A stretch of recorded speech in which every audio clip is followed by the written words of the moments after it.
가까울 정도로. 그러면 인간이 앓을 수 있는 가장 몹쓸 병을 여러분 뭐라고 생각하십니까? 저는 상사병이라고 생각합니다. 왜냐? 다른 병은 바이러스가 있는데 병원균이 있는데 이거는 사람한테 옮기는 병이거든요. 사람이 사람한테 옮기는 병입니다. 옮길 의사가 없어도 저절로 그 병이 찾아오기도 하는 병입니다. 그래서 옛날 이름을 잃어버린 어떤 시인은 이런 상사병의 안타까움을 이런 시조에 읊었습니다. 사람이 사람 그려 사람 하나 죽게 되니 사람이 사람이면 설마 사람 죽게 하랴. 사람아 사람 살려라 사람 우선 살고 보자. 이게 상사병이 얼마나 지독한 병인지를 말하는 것일 겁니다. 그리고 저 여인도 지금 연기 나지 않고 타는 그 가슴에 저 사람을 그리는 상사병들의 죽을 그 지경에 속한 그런 심정일지도 모르겠습니다.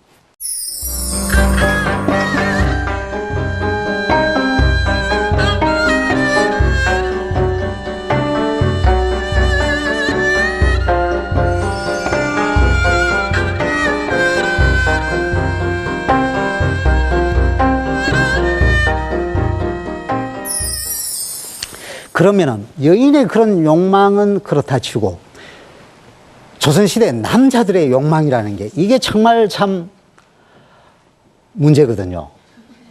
요즘보다는 그래도 덜 문제였습니다.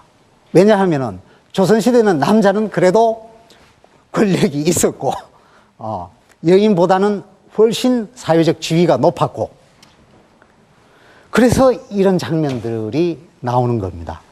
후원의 뒤뜰인 것 같습니다. 그죠? 어느 집에 뒤뜰인 것 같은데, 저 사방관을 쓴 젊은이가 긴 장죽을 메고 있는데, 저기도 아마 저 속된 말로 귀때기가 새파란 서생이에요.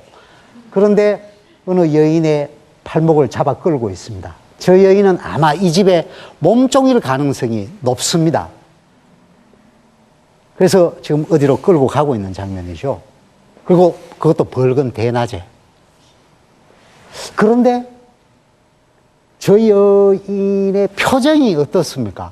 엉덩이는 뒤로 이렇게 엉거주춤하게 빠졌는데 머리를 끌적이는 거를 보면은 뭔가 이게 완강한 거부이사는 아닌 것 같아요. 엉덩이는 빠져있고 머리는 끌적이고 그리고 표정이 보면은 뭐 그닥 뭐 완강한 거절을 밝히는 그런 표정도 아닌 것 같아요. 남자는 사정없이 이렇게 끌어들입니다. 근데 저 그림을 보면은 좀 어떻게 하죠? 폭력적으로 보이거나 좀 누추하고 좀 불쾌하게 보이는 측면이 있습니까? 그렇게 보이지는 않죠.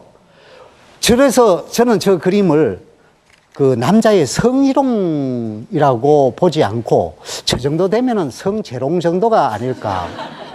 저는 그렇게 봅니다. 실제로 혜원이 이 그림을 그릴 때도 남자의 저 성희롱을 욕하는 심정은 아니었어요.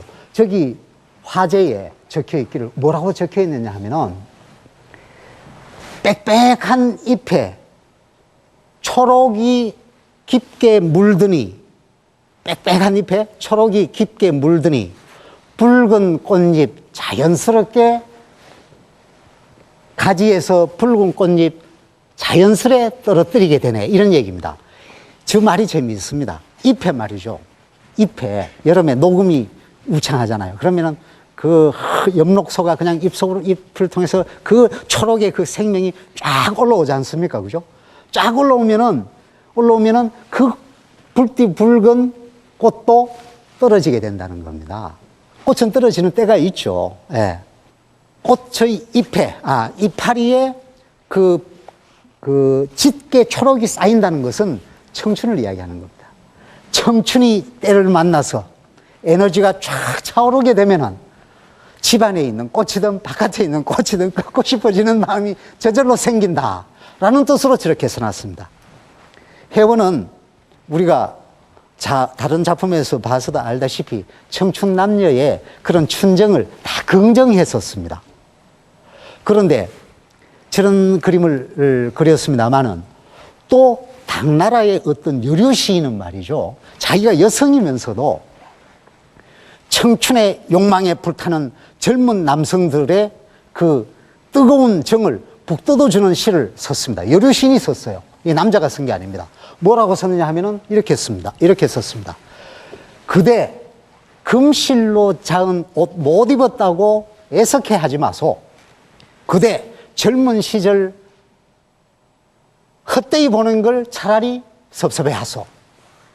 꽃이 필 때는 꺾을만 할 때를 기다렸다가 꺾을 땐 곧바로 꺾어버리소. 기다렸다가 꽃 지고 나면 공연히 빈 가지만 꺾을 테니까. 지금 해본 신윤복이 저 소년전홍이라는 말은 젊은 청년이 꽃을 꺾는다는 얘기입니다. 저 소년이 서생이 꺾어야 할 때를 알았는지는 모르지만은 어쨌든 청춘에도 타이밍이 있습니다. 그죠? 이 청춘이 만년을 가는 것은 아닙니다. 저처럼 장년과 노년으로 접어들어가는 이 시기가 저도 청춘을 지내고 왔습니다만은, 시기가 지나면 장년으로 가게 되는 것입니다. 회원이 마음에 들죠? 저는 마음에 듭니다. 청춘을 긍정하고, 남녀의 자연스러운 춘정을 다 긍정하니까 말이죠. 자, 저렇게 해서 정을 서로 나누다가, 이별도 하다가, 그래서 이제 서로 마음이 이제 맞게 되면은 어떤 그림이 나오냐 하면은 사시장춘 같은 그런 작품이 나오게 되는 겁니다. 신윤복이 그렸다고 지금 되어 있지만 저거는 은밀하게 이야기하면 신윤복의 필치를 많이 담았는데 정확하게 신윤복인지는 모르겠다. 이럴 경우에 저희들은 전칭작이라는 말을 씁니다. 신윤복이 그렸다고 전해지는 작품이다, 이런 얘기입니다. 은밀하게 이야기하면 저는 신윤복의 전칭작인데요. 제목이 사시장춘입니다. 사계절이 전부 다 봄이라는 얘기입니다. 사계절이 전부 다 봄이다. 어디가 전부 다 봄이겠습니까? 저 방안이 지금 사계절 내내 봄이라는 얘기입니다. 자,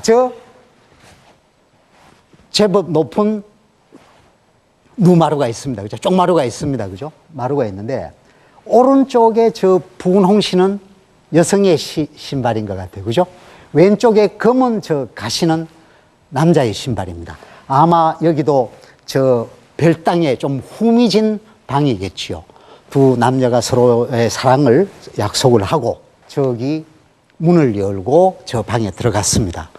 몸종이, 어린 여성 몸종이 그 주인 어른이 들어오시니까 당연히 주안상을 차려야 되는 줄 알고 술병을 들고 들어가다가 갑자기 저 신발을 보고 닫힌 문을 보는 순간 멈칫해서 마치 얼어붙은 듯한 그런 포즈입니다. 저 신발이 참 재미있습니다. 그죠? 여성의 신발은 가지런합니다. 남자의 신발은 흐트러져 있습니다. 왜 그랬을까요? 저 마루가, 쪽마루가 제법 높습니다. 그죠?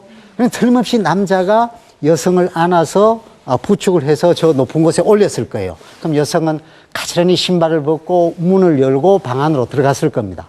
그리고 나서 남자는 신발을 후다닥 벗어버리고 방 안으로 직행을 했을 겁니다. 남자 마음이 다들 그런가 봐요. 그런데 저 아이 몸종이, 여성의 몸종이 아직은 저 나이로 봐서 참 뭐라고 해야 될까요? 성의 단맛을 알만한 나이는 아니지 않는가. 그런데도 이 정황이 어떤 정황인가는 직감적으로 아는 것이죠. 그래서 엉덩이를 빼고 노크를 해야 되나, 술상 들어왔다고 고해야 되나, 어쩔 줄 몰라서 멈칫하고 있는 이 장면인데, 이 그림을 그린 화가가 정말 놀라운 것은 저 여인의 몸종에 어쩔 줄 몰라 하는 민망한 모습을 얼굴을 그리지 않았습니다.